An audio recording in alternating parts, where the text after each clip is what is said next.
It's the 1990s, and I'm in my small San Francisco apartment. I quickly tear off the cellophane from the CD that I just got from my music club as I listen to the title track, 1,000 Cranes, by the new band Hiroshima.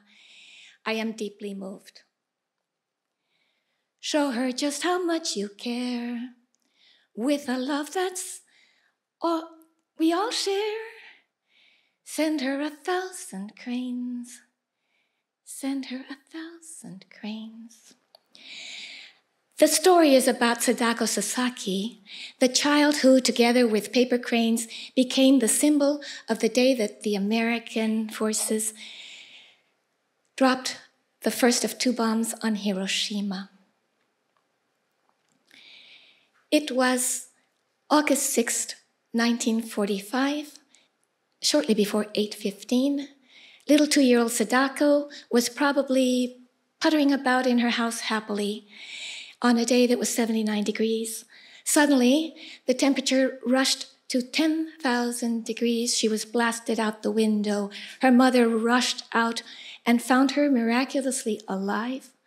But as they fled, they were rained upon by the black rain of radioactive ash and dust.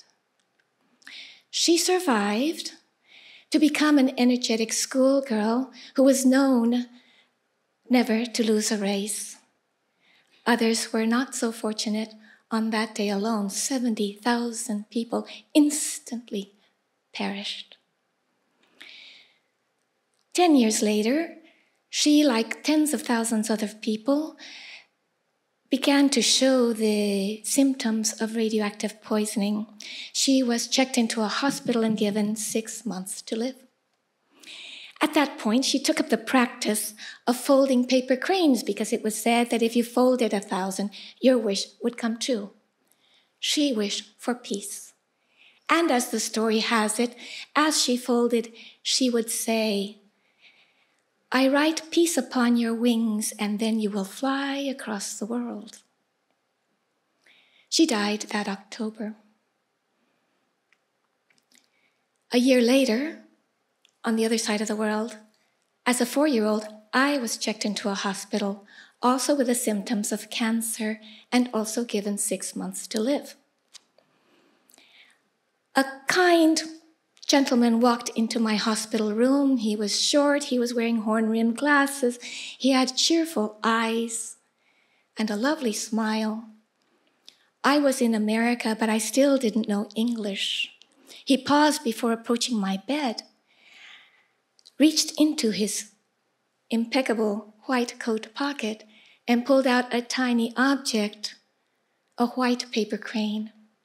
He put it in his palm as if it had just alighted on a lake, then looked at me sweetly and put it in my hand. No words were necessary. A bond was forged. That he was there was a testament to the endurance of people in World War II. When Pearl Harbor was bombed, he had been a medical student. He was interned under Executive Order 9066. After the war, he was able to go to medical school, and on its completion, joined the Atomic Energy Commission in Hiroshima. I can only imagine the conflict he must have felt when his parents, who were Japanese immigrants, though he was born in the United States, had come from that very country.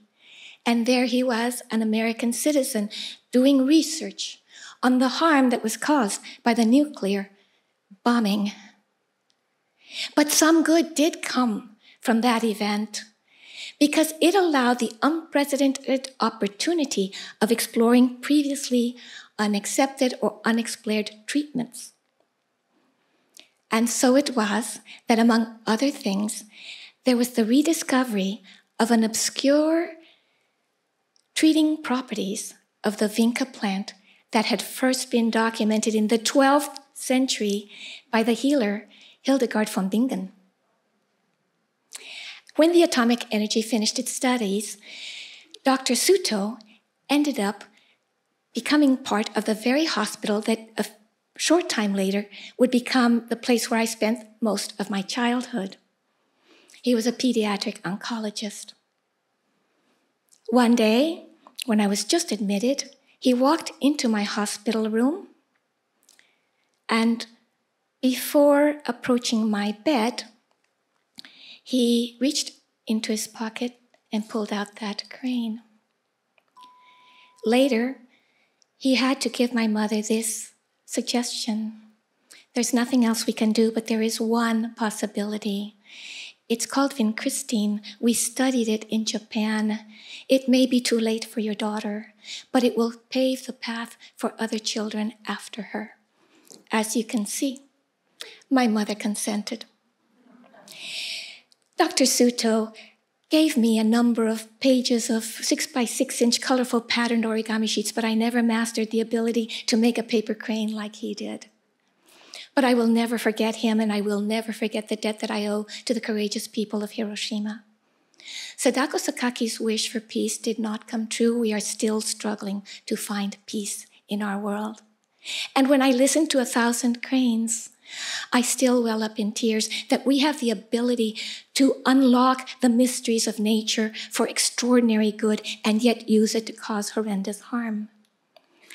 But as long as there is a bit of hope, humanity can hold to the promise of healing, as long as there is a child anywhere in the world that will clasp the wings of hope in their tiny hand. Send them 1,000 cranes. Send them 1,000 cranes.